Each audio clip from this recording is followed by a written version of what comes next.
Horn कैसा होता है वो देख रहे, रडार चल रहा है। मैं अभी ऊपर नहीं जाऊंगा, यहीं से आपको सुना देता हूँ।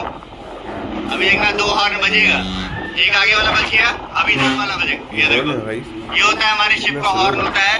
अभी हम लोग ऊपर नहीं गए भाई। देखो यहाँ पे हेलमेट इसलिए नहीं लगाए क्योंकि हम अभी ब्रिज में थे, तो ब्रिज में आपको हेलमेट लगाने की कोई जरूरत नहीं है। ये हमारा मंकी आइलैंड है, वो जो घूम रहा रडार है। सबसे ऊपर जो है वो सैटेलाइट है। ये हमारा फनल एरिया, जैसा कि आप देख सकते हैं मस्क का। ये देखिए, ये हमारे शिप का हॉर्न होता है। ठीक है, थैंक यू। अभी हम लोग चलते हैं ब्रिज में। वो देखिए एक मस्क का शिप हमें क्रॉस कर रहा है। मैं जस्ट आपको जूम करके भी दिखा दूँ। ये देखिए मस्क का जहाज है। मस्क वालों का भी तगड़ा